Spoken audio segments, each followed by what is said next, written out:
ఈరోజే సుబ్రహ్మణ్య షష్ఠి. ఎంతో పవిత్రమైన విశేషమైన రోజు. మార్గశిర మాసం శుద్ధ షష్ఠిని సుబ్రహ్మణ్య షష్ఠిగా జరుపుకుంటారు. మరి ఎంతో పవిత్రమైన ఈ రోజు ఈ కథను విన్నా, చదివినా, చెప్పినా, వినిపించినా సకల శుభాలు కలుగుతాయి. జన్మల దోషాలు తొలగి కోటి జన్మల పుణ్యం వస్తుంది. మరి ఆ కథేంటో ఇప్పుడు ఈ వీడియోలో తెలుసుకుందాం. ఓం తత్పురుషాయ విద్మహే మహాసేనాయ ధీమహి తన్నో షణ్ముఖః ప్రచోదయాత్. నమస్తే నమస్తే మహాశక్తి పాని, నమస్తే నమస్తే లసద్వజ్ర పాని, నమస్తే నమస్తే కఠిన్యస్త పాని, నమస్తే నమస్తే సదాభీష్ట పాని. ఒక చేతిలో మహాశక్తి ఆయుధాన్ని, ఒక చేతిలో ప్రకాశవంతమైన వజ్రాయుధాన్ని, ఇంకొక చేతిని కటిపై ఉంచి మరొక హస్తంతో అభయ ప్రదానం చేస్తున్న శ్రీ సుబ్రహ్మణ్యేశ్వరుడికి నా నమస్కారాలు. సుబ్రహ్మణ్య జననం, షష్ఠి ప్రాశస్తం.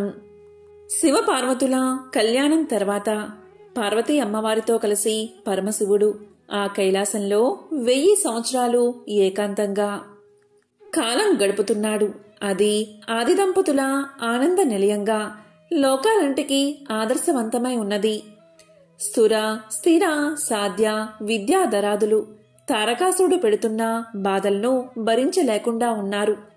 ఇంతకీ తారకాసురుడు ఎవరు అంటే, తారకాసురుడు అమిత తపోబల సంపన్నుడు, బలశాలి, వర మదాంధుడు. తారకాసురుడు బ్రహ్మ గురించి తీవ్రమైన తపస్సు చేసి చావు లేకుండా ఉండే వరాన్ని కోరుకున్నాడు. అప్పుడు బ్రహ్మ ఇలా పలికాడు: పుట్టిన ప్రతి ప్రాణి గిట్టక తప్పదు. సురులకు తప్ప అసురులకు ఆ వరం ఇవ్వకూడదు. కాబట్టి మరేదైనా వరం కోరుకోమన్నాడు బ్రహ్మ. సరే అన్నాడు తారకుడు. శివుడికి పుట్టిన సంతానం, అందులోనూ 7 ఏళ్ల బాలుడి చేతిలో తప్ప మరెవరి చేతిలోనూ మరణించినటువంటి వరాన్ని కోరుకున్నాడు తారకుడు. ఎందుకంటే శివుడి భార్య సతీదేవి పిలవని పేరంటానికి వెళ్లి తన పుట్టినింట భర్తకు జరిగిన అవమానాన్ని తట్టుకోలేక యోగాగ్నిలో దహించుకుపోవడంతో శివుడు సతీ వియోగ దుఃఖంతో విరక్తుడై ఉన్నాడు. అటువంటి సమయంలో శివుడికి పుత్రులు పుట్టడం అసంభవం కాబట్టి తన మరణం కూడా అసంభవమే అన్న ధీమాతో ఆ విధమైన వరం కోరుకున్నాడన్నమాట. సరే అన్నాడు బ్రహ్మ. అసురజన్మ కావడంతో పుట్టుకతోనే సంక్రమించిన బలానికి ఈ వరబలం తోడు కావడంతో తనను ఎవరూ జయించలేరన్న ధీమాతో తారకాసుడి ఆగడాలు తట్టుకోలేని విధంగా తయారయ్యాయి. వాడికి మిత్రుడైన శూరపద్ముడు కూడా జతయ్యాడు. ఇద్దరూ కలిసి దేవతలను, మానవులను, ముళ్లను, సాధు ప్రాణులందరినీ నానా హింసలకు గురిచేయసాగారు. దాంతో అందరూ కలిసి బ్రహ్మదేవుడి దగ్గరకు వెళ్లారు. తమను ఆ దుష్టుల నుంచి కాపాడమని వేడుకున్నారు. ఆ రాక్షసుడి నొసట రాతరాసిన విధాతకు తెలియదా వాడినెలా సంహరించాలో? దేవతలకు బ్రహ్మ ఒక ఉపాయం చెప్పాడు. శివుడికి పుట్టబోయే కుమారుడు తప్ప వీడిని మరెవరూ సంహరించలేరు. కాబట్టి మనమందరం కలిసి శివుణ్ణి వైరాగ్యం నుంచి సంసార జీవనం వైపు మళ్లించాలని చెప్పాడు బ్రహ్మ. అప్పుడే మన పని సులువవుతుంది అన్నాడు. అందుకు సమర్థులెవరు అని వెతగ్గా మన్మధుడు ముందుకొచ్చాడు. మన్మధుడి భార్య రతీదేవి ముందు భర్తను వారించినప్పటికీ లోక కళ్యాణం కోసం సరే అని ఒప్పుకుంది. సతీదేవి పర్వతరాజైన హిమవంతుడికి పుత్రికగా పుట్టింది. పర్వతరాజు పుత్రిక కాబట్టి పార్వతి అయిందామే. ఆమెకు చిన్నప్పట్నుంచి శివుడంటే వల్ల మాలిన భక్తి. ఆ భక్తి కాస్త ఆయన్ని పరిణయం చేసుకోవాలి అనేంతటి అనురక్తిగా మారింది. సాక్షాత్తు పరమశివుని పతిగా పొందాలంటే మాటలా మరి. అందుకే తపస్సు చేయడం మొదలుపెట్టింది పార్వతీదేవి. మన్మధుడి పని కాస్త సులువు చేసినట్లయింది. మహావైరాగ్యంలో ఉన్న శివుడి తపస్సు భంగం చేయకుండా ఆయన తపస్సు చేసే ప్రదేశమంతా రోజూ చక్కగా అలికి శుభ్రంగా ముగ్గులు పెట్టడం, ఆయన ఏమైనా తింటాడేమో అని పళ్ళు తెచ్చి ముంగిట పెట్టడం. ఇలా ఎంతకాలం గడిచినా శివుడు కళ్ళు తెరవనేలేదు. కానీ పార్వతి మాత్రం అన్న పానీయాలు మానేసి కేవలం పండుటాకులు మాత్రమే తింటూ అపర్ణగా మారింది. ఒక రోజున మన్మధుడు కాస్త ధైర్యం చేశాడు. తన చిలికాడైన వసంతుణ్ణి తోడు చేసుకుని పూల బాణాలతో శివుణ్ణి తపస్సు నుంచి మళ్లించి ఆయన కోపాగ్ని కీలల్లో బూడిదయ్యాడు. ఆ తరువాత జరిగిందంతా గ్రహించిన శివుడు పార్వతిని వివాహం చేసుకున్నాడు. అదేవిధంగా దేవతల అభ్యర్థన మేరకు శివుడు తిరిగి మన్మధుడికి పునర్జీవితం కలిగించాడు. ఈ విధంగా ఉండగా తారకాసుడి ఆగడాలు ఎక్కువైపోయాయి. శివపార్వతులకు వివాహం కాగా వారు ఏకాంతంగా గడుపుతున్నారు. శివ వీర్యానికి జన్మించే ఆ బాలుడు ఎప్పుడు పుడతాడా అని సకల దేవతలు అహోరాత్రులు ఎదురుచూస్తున్నారు. అందుకోసం దేవతలంతా కలిసి సత్యలోకానికి వెళ్లి అక్కడ వాణీనాథుడైన చతుర్ముఖ బ్రహ్మగారిని దర్శనం చేసుకుని బ్రహ్మగారితో సహా శ్రీమన్నారాయణ్ణి దర్శించి తారకాసుడు పెడుతున్న బాధలన్నీ ఏకరువు పెట్టారు. అప్పుడు స్థితికారకుడైన శ్రీ మహావిష్ణువు ఇలా పలికాడు: బ్రహ్మాది దేవతలారా, మీ కష్టాలు త్వరలోనే తీరతాయి. మీరు కొంతకాలం క్షమాగుణంతో ఓపిక పట్టండి అని ఓదార్చాడు. అప్పుడు దేవతలందరికీ ఒక సందేహం కలుగుతుంది. పరమశివుని తేజస్సు అమ్మవారి యందు నిక్షిప్తమైతే ఆ వచ్చే శక్తిని మనం తట్టుకోగలమా అని ఒక వెర్రి ఆలోచన చేసి దేవతలంతా కైలాసానికి పయనమయ్యారు. అక్కడికి వెళ్లి పరమశివ పార్వతీ అమ్మవారి క్రీడాభవన ముఖద్వారం దగ్గర నిలబడి ఇలా పలికారు: దేవాదిదేవా, మహాదేవా, ప్రభు, మహా ఆర్తులం మేము. నీ కరుణా కటాక్షంతో మమ్మల్ని రక్షించు. తారకాసుడి బాధల నుంచి కాపాడు. నీ యొక్క తేజస్సుని అమ్మవారిలో నిక్షిప్తం చెయ్యవద్దు అని ప్రార్థించారు. దీంతో భక్తవ శంకరుడు అయిన పరమశివుడు పార్వతీ అమ్మవారితో సంతోషంగా గడుపుతున్నవాడు. దేవతల ఆర్తనాదాలు విన్నవాడే బయటకు వచ్చాడు. దేవతల ప్రార్థన విన్న శంకరుడు, ఇప్పటికే నా తేజస్సు హృదయ స్థానం నుండి విడువడింది. కాబట్టి నా తేజస్సును భరించగలిగిన వారు ముందుకు రండి అని అడిగాడు. పరమశివుని తేజస్సు అమ్మవారు పొంది తాను మాతృమూర్తిని అయ్యే అవకాశాన్ని దేవతల యొక్క తొందరపాటుతనంతో దూరం చేసినందుకు గాను అప్పుడు అమ్మవారు అంటే పార్వతీదేవి ఆగ్రహం చెందినదై దేవతలందరినీ ఇలా శపిస్తుంది: ఓ దేవతలారా, నాకు సంతానం కలగకుండా అడ్డుకున్నారు కాబట్టి ఇక మీదట దేవతలెవరికి సంతానం కలగదు అని శపించింది. అందుకే అప్పట్నుంచి దేవతల సంఖ్య పెరగదు. కేవలం 33 కోట్ల మంది మాత్రమే.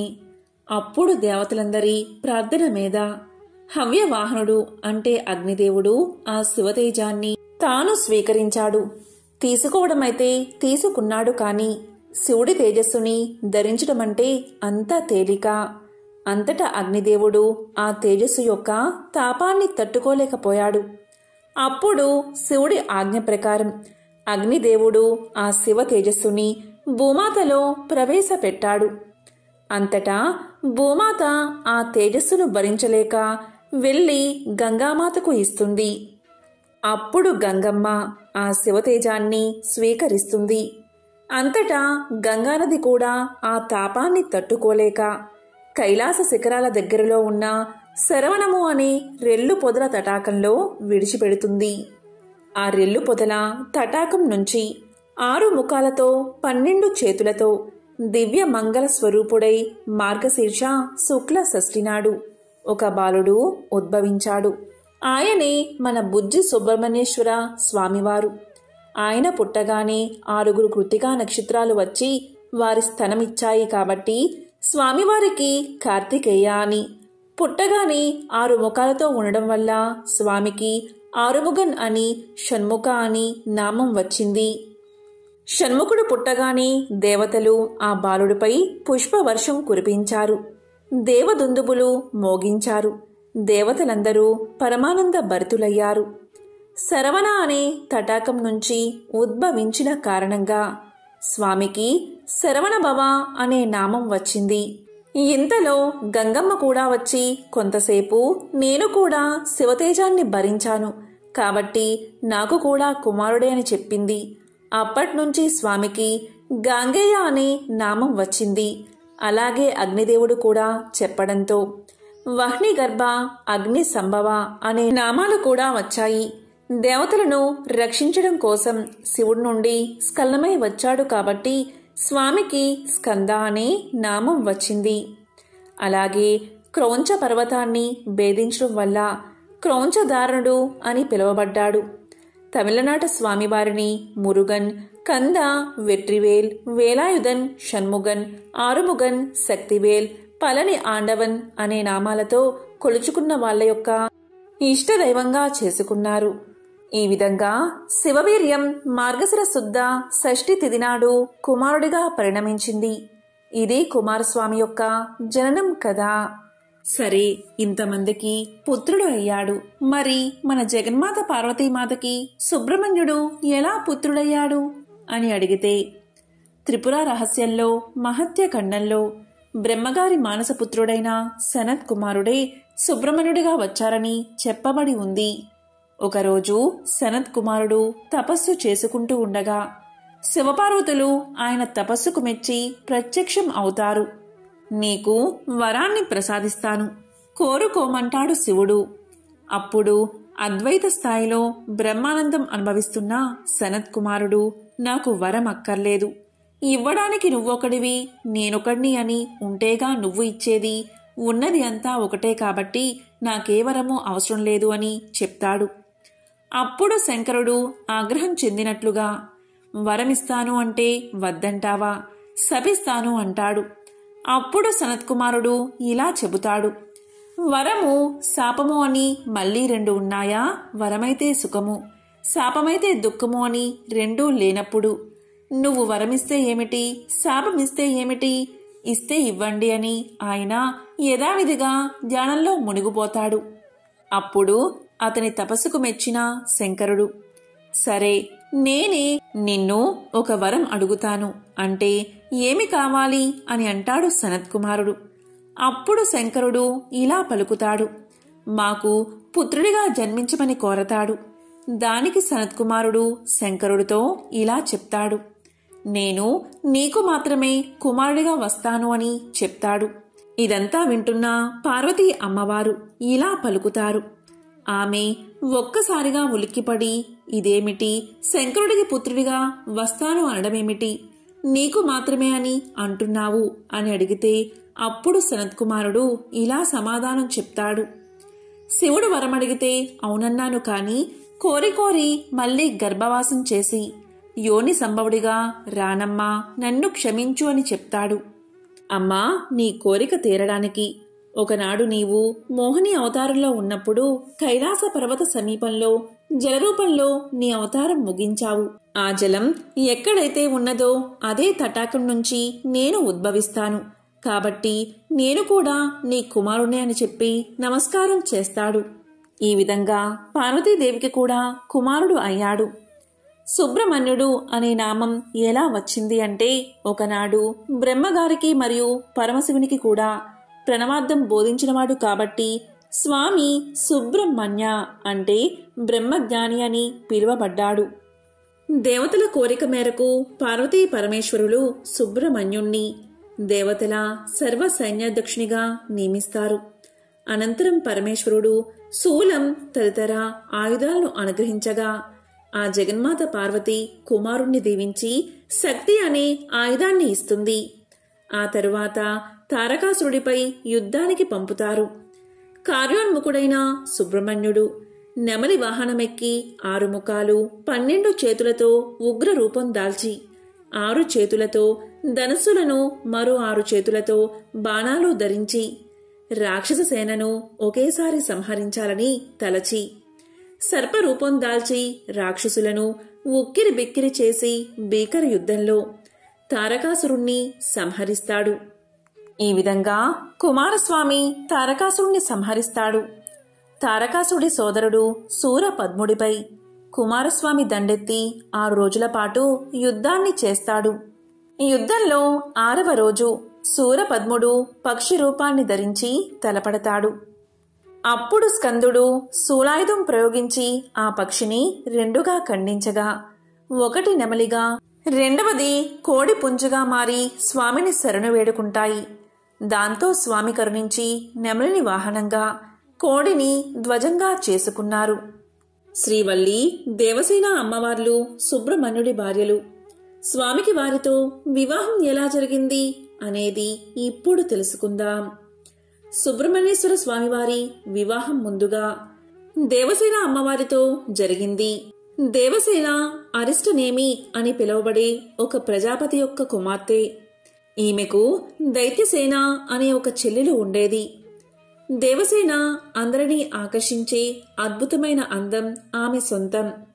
ఒక రోజున దేవసేన తన చెల్లెలు అయిన దైత్యసేనతో ఆడుకుంటూ ఉంది. ఆ సమయంలో అక్కడికి ఒక రాక్షసుడు వచ్చి దేవసేనను భయపెట్టి ఎత్తుకుపోయే ప్రయత్నం చేస్తాడు. ఆవిడ గట్టిగా కేకలు పెడుతుంది. ఆ సమయంలో ఇంద్రుడు ఐరావతం మీద వెళ్తూ ఉంటాడు. ఆయన వెంటనే తన వజ్రాయుధంతో రాక్షసుని సంహరించి అరిష్టనేమి కుమార్తె అయిన దేవసేనను రక్షిస్తాడు. వెంటనే ఇంద్రుడు అరిష్టనేమితో ఇలా పలుకుతాడు: ఈ దేవసేనను నేను నా కుమార్తెగా చేసుకోవాలి అనుకుంటున్నాను. మీరు దైత్యసేనను మీరే పెంచుకోండి. దయచేసి నా ప్రార్థన మన్నించండి అని అడుగుతాడు. ఇక ప్రజాపతి అయిన అరిష్టనేమి అంగీకారంతో దేవసేనను తీసుకెళ్లి పెంచడం మొదలు పెడతాడు ఇంద్రుడు. ఆ పిల్ల పెరిగి పెద్దదవుతూ ఉంటే ఇంద్రుడికి ఒక ఆలోచన వస్తుంది. ఈ దేవసేనను దక్కించుకోగలిగినవాడు, పరాక్రమంతో పాటు కారుణ్యం అపారంగా కలిగినవాడే ఉండాలి. అటువంటి వాడికే నా కూతుర్నిచ్చి వివాహం చేస్తాను అనుకున్నాడు. ఆ సమయంలోనే ఒక ఆశ్చర్యకరమైన సంఘటన జరిగింది. తారకాసుడి సంహారం తర్వాత తారకాసుడి తమ్ముడైన శూరపద్ముణ్ణి ఆ కుమారస్వామి వధిస్తాడు. తన కుమార్తెకు అలాంటి వాడినే ఇచ్చి వివాహం చెయ్యాలి అనుకుంటాడు ఇంద్రుడు. సుబ్రహ్మణ్యుడి పరాక్రమాలు చూసిన ఇంద్రుడు అతని తల్లిదండ్రులైన శివపార్వతుల గురించి తెలిసిన వాడే కావడంతో తన కూతురైన దేవసేనను సుబ్రహ్మణ్యుడికిచ్చే వివాహం చెయ్యాలి అని నిశ్చయించుకుంటాడు. వెంటనే ఇంద్రుడు సుబ్రహ్మణ్యుడి దగ్గరకు వెళ్ళి వివాహ విషయంపై అతని అభిప్రాయాన్ని అడిగి, అదేవిధంగా అతని తల్లిదండ్రుల నుంచి శివపార్వతుల నుంచి అంగీకారం తీసుకుని తన పెంపుడు కూతురైన దేవసేనను సుబ్రహ్మణ్యుడికిచ్చి వివాహం జరిపిస్తాడు. స్వర్గాధిపతి అయిన ఇంద్రుడు తన కూతురైన దేవసేనను సుబ్రహ్మణ్యేశ్వర స్వామికిచ్చి వివాహం చేసేటప్పుడు అల్లుడికి ఐరావతాన్ని బహుమతిగా ఇచ్చాడట. ఐరావతం ఇంద్రలోకం నుంచి ఎప్పుడైతే వెళ్ళిందో అప్పట్నుంచి ఇంద్రుడి సంపద కరిగిపోసాగిందట. ఇది గమనించిన సుబ్రహ్మణ్యుడు ఇంద్రుడికి తిరిగి ఐరావతాన్ని ఇవ్వబోతాడు. కాని ఇంద్రుడు బహుమతిని వెనక్కి తీసుకోవడానికి నిరాకరించాడట. ఐరావతాన్ని ఇంద్రలోకం వైపు తిరిగి ఉండేలా మార్గాన్ని కోరతాడు ఇంద్రుడు. దానితో ఇంద్రలోకం తిరిగి కలకల్లాడిందని పురాణాలు చెబుతున్నాయి. ఈ విధంగా దేవసేన అమ్మవారి సుబ్రహ్మణ్యేశ్వరుల వారి వివాహం అంగరంగ వైభవంగా జరిగింది. ఇక వల్లీదేవి స్వామివార్ల వివాహం ఎలా జరిగిందో ఇప్పుడు తెలుసుకుందాం. పురాణాలలో కుమారస్వామి శ్రీ వల్లీల వివాహం ఎంతో విచిత్రమైనది. దీని వృత్తాంతం తప్పకుండా తెలుసుకోవాలి. కుమారస్వామి స్వర్గంలో విహరిస్తూ దేవసేనతో కలిసి సుఖాలు అనుభవిస్తున్నాడు. ఆ సమయంలో నారదుడు అక్కడికి వచ్చాడు. మహర్షిని సగౌరవంగా ఆహ్వానించి సత్కరించాడు కుమారస్వామి. కుశల ప్రశ్నలు అయిన తర్వాత, స్వామి, ముల్లోకాల్లోని జనులు సుఖంగా ఉన్నారా? దుర్మార్గులు, దుష్టులు, అధర్మ పరులు విజృంభించడం లేదు కదా? త్రిలోక సంచారులు, తమకు తెలియని విషయాలు ఉండవు, దయచేసి సెలవియ్యండి అన్నాడు కుమారస్వామి. దానికి నారదుడు ఇలా పలికాడు: కుమారా, నువ్వు సేనానిగా ఉన్నప్పుడు అధర్మపరులు, దుర్మార్గులు ఎక్కడ ఉంటారు? లోకాలన్నీ సుఖశాంతులతో హాయిగా ఉన్నాయి. అయినా ఒక్క విషయం, ఇక్కడికి కొంత దూరాన పులింద దేశమున్నది. దాన్ని బిల్లరాజు పులిందుడు పరిపాలిస్తున్నాడు. అతను గొప్ప శివభక్తుడు, ధర్మపరుడు. అతనికి పిల్లలు లేరు. ఒకనాడు అతను తన భార్యతో కలిసి వేటకు వెళ్ళాడు. ఆ అడవిలో ఒక నదీ సమీపాన ఒక పసిపాప కనిపించింది. ఆ నదీ తీరంలో శివుడు అనే ఒక మహర్షి తపస్సు చేసుకుంటున్నాడు. ఒక రోజున ఆయన ధ్యానంలోంచి కనులు తెరిచేసరికి 2 జింకలు గాఢానురాగంతో మైథున క్రియలో ఉన్నాయి. వాటిని చూసిన మరుక్షణమే మహర్షి మనసు చలించి రేపతనమైనది. అతని వీర్యం గడ్డి మీద పడింది. ఆ గడ్డిని ఆడజింక తిన్నది. ఆ ప్రభావం చేత జింక ఒక పాపను ప్రసవించి అరణ్యంలోకి వెళ్ళిపోయింది. బిళ్ళ రాజదంపతులకు ఆ పసిపాప ఒంటరిగా కనిపించింది. శివుడి వరప్రసాదంగా భావించి ఆ బాలికను తెచ్చి పెంచుకున్నాడు బిళ్ళరాజు పులిందుడు. ఆ బాలికకు శ్రీవల్లి అని నామకరణం చేశాడు. ఆమె అందాల రాశి, అపరంజి బొమ్మ. ఆమె నీకు తగిన జోడు అన్నాడు నారదుడు. ఆ మాటలు వినగానే కుమారస్వామి మనసు వికలమైనది. శ్రీవల్లి ఎంత అందగత్తె కాకపోతే నారదముని ఆమె గురించి చెబుతాడు. ఆమెను చూడాలి. ఆమెను వివాహం చేసుకోవడానికి తల్లిదండ్రులైన శివపార్వతులు, దేవసేన ఒప్పుకుంటారా అని పరిపరి విధాలా ఆలోచిస్తున్నాడు. నారదుడు పులింద దేశం చేరాడు. నారదుడికి బిళ్ళరాజు ఎదురు వచ్చాడు. మంచి మంచి పువ్వులు, తేనె, పళ్ళు తీసుకువచ్చి నారదుడికి పెట్టాడు. నారదుడు బిళ్ళరాజుతో, నీకొక శుభవార్త చెప్తాను. మిమ్మల్ని ఉద్ధరించడానికి పరమేశ్వరుడు ఈ పిల్లను నీకు కూతురుగా పంపాడు. ఈ వల్లీదేవిని పెళ్లి చేసుకోబోయేవాడు లోకంలో యవ్వనంలో ఉన్న ప్రతి స్త్రీ ఎవరిని భర్తగా పొందాలి అనుకుంటుందో, ఎవరు జగదంబ అందాలు పోసుకున్నవాడో, ఎవరు పరమ సౌందర్య రాశి అయిన శంకరుడి తేజాన్ని పొందినవాడో, ఎవడు గొప్ప వీరుడో, ఎవడు మహాజ్ఞానియో, ఎవడు దేవసేనాధిపతియో అటువంటి వాడే నీకు అల్లుడు కాబోతున్నాడు. నీ అదృష్టమే అదృష్టమన్నాడు నారదుడు. బిళ్ళరాజు నారదుడి మాటలు విని చాలా పొంగిపోయాడు. ఆ మాటలు విన్న శ్రీవల్లి కూడా దేవసేనాని తన్ను వివాహం చేసుకుంటాడా, ఆది దంపతులు తన్ను కోడలుగా చేసుకోవడానికి ఒప్పుకుంటారా, ఇలాంటి ఆలోచనతో కాలం గడుపుతుంది. ఒకరోజు అనుకోకుండా కుమారస్వామి కొత్త ప్రదేశానికి వెళ్తాడు.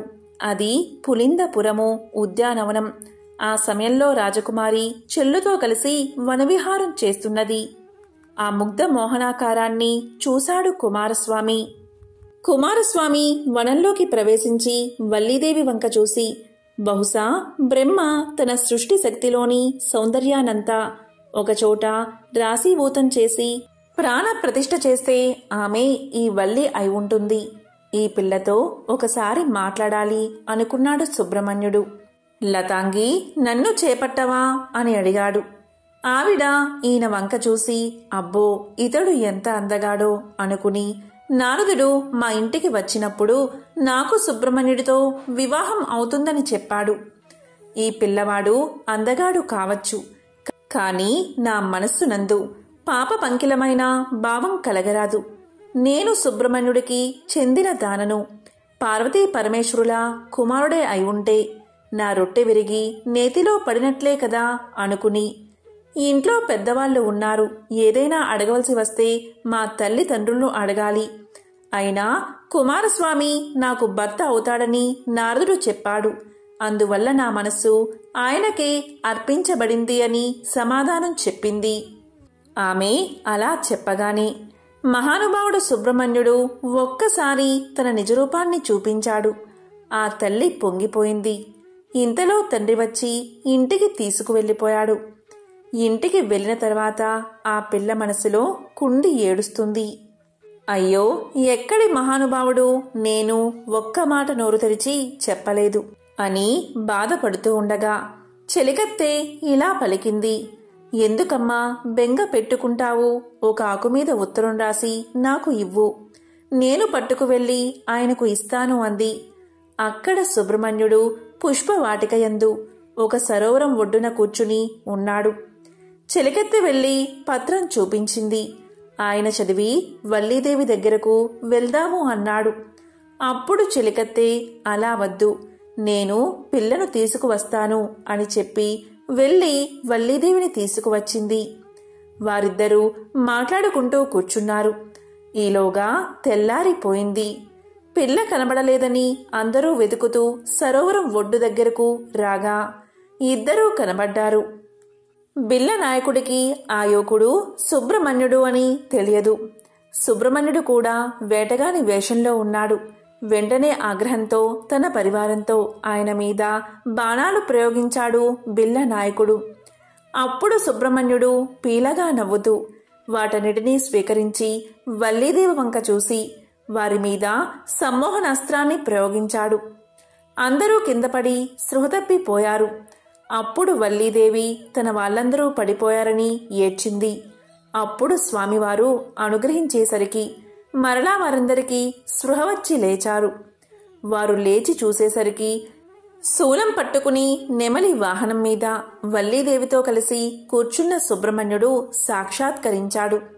ఆ బిల్లులందరూ నేలమీద పడి సుబ్రహ్మణ్యుడికి సాష్టాంగ నమస్కారం చేసి పొంగిపోయారు. నారదుడు దేవసేనతో పార్వతీ పరమేశ్వరులతో అక్కడకు వచ్చాడు. నేనెంత భాగ్యవంతురాలినో కదా అనుకుని వల్లీదేవి పార్వతీ పరమేశ్వరులకు నమస్కారం చేసింది. అప్పుడు సంతోషంగా పార్వతీ పరమేశ్వరులతో దేవసేనతో కలిసి ఏ అరమరికలు లేకుండా ఆనాటి నుంచి ఈనాటి వరకు భక్తుల కోర్కెలు అనుగ్రహించడానికి సుబ్రహ్మణ్య స్వామివారు తిరుత్తనియందు వెలసి ఉన్నారు. సుబ్రహ్మణ్యుణ్ణి పూజిస్తే మన పాపాలన్నీ దగ్ధం అయిపోతాయి, వంశాభివృద్ధి కలుగుతుంది.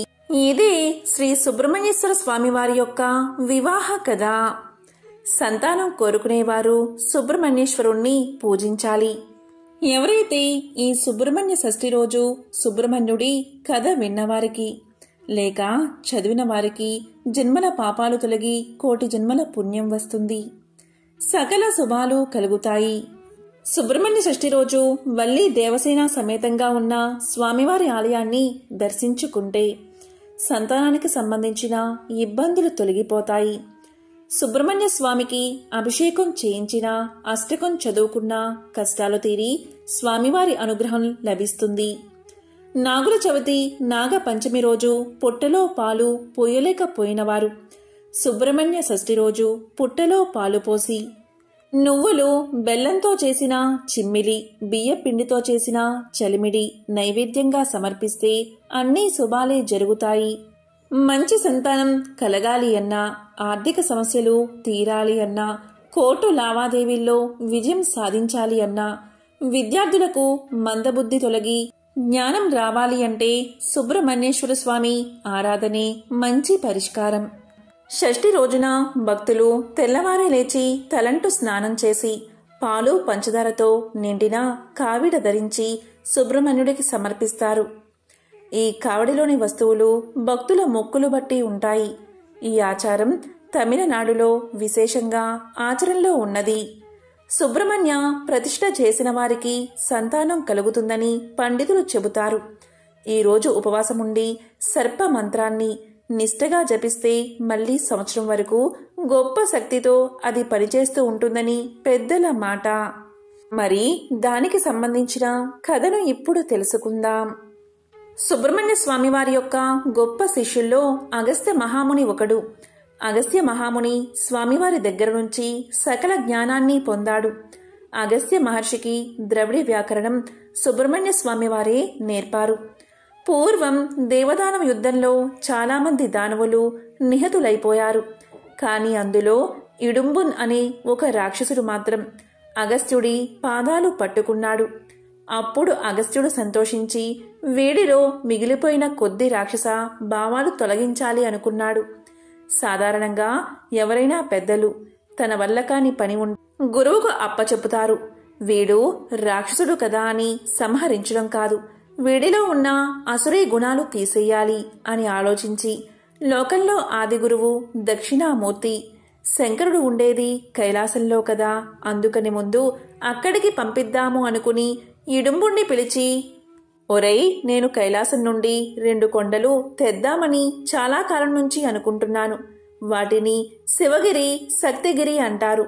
నువ్వు వెళ్ళి ఆ 2 కొండలను ఒక కావిడిలో పెట్టుకుని నేను ఉన్న చోటికి తీసుకురా అని ఆజ్ఞాపించాడు. సరే ఇడంబుడు వంట్లో ఓపికంది కదా కైలాసం వెళ్ళి ఆ 2 కొండలను తన కావడిలో పెట్టుకుని బయలుదేరతాడు. అప్పుడు శంకరుడు అనుకుంటాడు, ఈ రాక్షసుడి అసురీతత్వం పోగొట్టడం జ్ఞానరాశి అయినటువంటి మా సుబ్రహ్మణ్యుడు చేస్తాడులే అనుకుని ఇడంబుణ్ణి వెళ్ళనిస్తాడు. ఇక్కడ స్వామి పళని కొండ మీద చిన్న పిల్లవాడిగా ఉన్నాడు. ఇడంబుడు దారిలో వస్తూ ఉండగా సరిగ్గా పళని దగ్గరికి వచ్చేసరికి ఆ కొండలు మొయ్యలేక ఆయాసం వచ్చి కాసేపు కింద పెట్టి సేద తీరాడు ఇడుంబుడు. మళ్లీ కావిడి ఎత్తుకుందామని కిందకి వంగి కావిడి బద్ద భుజం మీద పెట్టుకుని లేచి నిలబడి 2 వైపులా బరువు సమానంగా ఉండేలా సర్దుదామని చూస్తే ఒకవైపు ఎక్కువ బరువు, ఇంకోవైపు తేలిక అవుతోంది కాని సమానంగా ఎంతసేపటికి కుదరట్లేదు. ఇంకా విసుగొచ్చి ఏమిటిరా ఈ కావడి అనుకుని అలా పైకి చూస్తాడు ఇడుంబుడు. పైకి చూడగాని అక్కడ సుబ్రహ్మణ్యుడు చిన్న పిల్లవాడి రూపంలో పకపకా నవ్వుతున్నాడు. ఇది చూసి ఇడుంబుడికి కోపం వచ్చేసింది. ఇదే రాక్షస ప్రవృత్తి అంటే. ఏదో చిన్నపిల్లవాడు నవ్వుతున్నాడులే అనుకోవచ్చు కదా. స్వామికేసి తిరిగి, ఏమిటా నవ్వు? నేనేమైనా ఈ కావిడి ఎత్తలేనని అనుకుంటున్నావా? కైలాసం నుంచి తీసుకొచ్చాను. ఏమిటా వెర్రి నవ్వు? నిన్ను చంపేస్తాను ఇవాళ అని ఆ కొండ మీదకి పరిగెత్తాడు. తెలిసి పరిగెత్తాడో తెలియక పరిగెత్తాడో పళని కొండ మీదకి పాదచారి అయి వెళ్ళాడు. పైకి వెళ్ళాక స్వామి 2 గుద్దులు గుద్దాడు. ఇంకా ప్రాణం వదిలేస్తున్నాను అన్నప్పుడు వాడికి తెలిసింది, ఈ పిల్లవాడు సామాన్యుడు కాదురా, మా గురువుగారికి గురువు, సాక్షాత్తు ఈశ్వరపుత్రుడు అని. అప్పుడు వేడుకుంటాడు, ఈశ్వరా, తెలుసుకోలేకపోయాను. మీ చేతి గుద్దులు తిన్నాను. నాకు వరాన్ని ఇవ్వండి అన్నాడు. ఏమిటో అడుగు అన్నాడు స్వామి.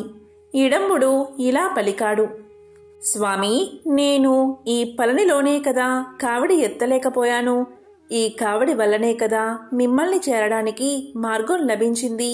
అందుచేత లోకల్లో ఎవరైనా సుబ్రహ్మణ్యుణ్ణి ఏ ఆరాధన చేయకపోయినా ఒక్కసారి కావడి పాలతో కాని, విభూతితో కాని, పూలతో కాని, తేనెతో కాని, నేతితో కాని భుజం మీద పెట్టుకుని మేము సుబ్రహ్మణ్యుడి దగ్గరికి వెళ్ళిపోతున్నామని పాదాచారులై నీ గుడికి వస్తే అటువంటి వాళ్ళు సుబ్రహ్మణ్య ఆరాధన శాస్త్రంలో ఎన్ని విధాలుగా చెయ్యాలని ఉందో అంత ఆరాధన చేసినా ఫలితం వాళ్ళకి ఇచ్చేసేయాలి అన్నాడు ఇడంబుడు. స్వామి అనుగ్రహించి సరే అని ఆ కోరికని కటాక్షించి, ఇకపై నా దగ్గరకు వచ్చే భక్తులు ఎవరైనా ముందు నీ దర్శనం చేసి నా వద్దకు రావాలని వరాన్ని ప్రసాదించాడు.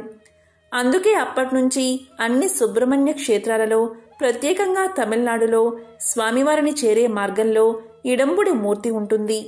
అక్కడ ఆయనకు నమస్కారం చేసిన తర్వాతే సుబ్రహ్మణ్యుడి దర్శనం చేసుకోవాలి.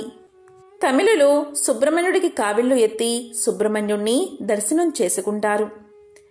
ఎవరైతే సంతానం లేక బాధపడుతున్నారో, దోషాలతో నాగదోషం, సర్పదోషం, రాహుకేతు దోషాలతో సతమతమవుతున్నారు, అలాంటి వారు శ్రీ సుబ్రహ్మణ్యుణ్ణి తప్పకుండా ఆరాధించాలి. సుబ్రహ్మణ్యుడి 6 ముఖాలు ఇవే. మొదటిది మయూర వాహనాన్ని అధిరోహించి కేలి విలాసాన్ని ప్రదర్శించే ముఖం. రెండవది పరమేశ్వరుడితో జ్ఞాన చర్చలు జరిపే ముఖం. మూడవది సురుడు అనే రాక్షసుణ్ణి వధించిన స్వరూపానికి ఉన్న ముఖం. నాల్గవది శరణు కోరిన వారిని సంరక్షించే ముఖం. ఐదవది శూలాయుధ పాణి వీరుడిగా ప్రస్ఫుటమయ్యే ముఖం. ఆరవది లౌకిక సంపదల్ని అందించే ముఖం. వల్లి దేవసేన సమేతంగా ఉన్న స్వామివారి ఆలయానికి వెళ్లి దర్శనం చేసుకుంటే సంతానానికి సంబంధించిన ఇబ్బందులు తొలగిపోతాయి. ఎవరైతే ఈ షష్ఠి రోజు సుబ్రహ్మణ్యుడి ఆలయానికి వెళ్లి పిండి దీపారాధన చెయ్యండి. చలిమిడి పిండితో, అంటే బియ్యపిండి బెల్లం కలిపిన మిశ్రమంతో ప్రమిదలా చేసి దాంట్లో ఆవు నెయ్యి పోసి దీపారాధన చెయ్యండి. వీలైతే మీ ఇంట్లో కూడా దీపాన్ని వెలిగించండి. మీకు వీలైతే బ్రాహ్మణుడికి భోజనం పెట్టండి. స్వయం పాకాన్ని ఇవ్వండి. ఇలా చేస్తే చాలు, శ్రీ సుబ్రహ్మణ్యేశ్వర స్వామి యొక్క పరిపూర్ణ అనుగ్రహం మీకు కలిగి రాహు కేతు దోషాలు, సర్పదోషాలు తొలగిపోతాయి. వివాహం కాని వారికి వివాహం జరుగుతుంది. సంతానం లేని వారికి త్వరగా సంతానం కలుగుతుంది. ఎంతో పవిత్రమైన విశేషమైన ఈరోజు ఈ కథలను విన్నా, చదివినా, చెప్పినా, వినిపించినా సకల శుభాలు కలుగుతాయి. జన్మల దోషాలు తొలగి కోటి జన్మల పుణ్యం వస్తుంది. ఓం సుబ్రహ్మణ్యాయ నమః. ఓం స్కందాయ నమః. ఓం శరవణ భవ.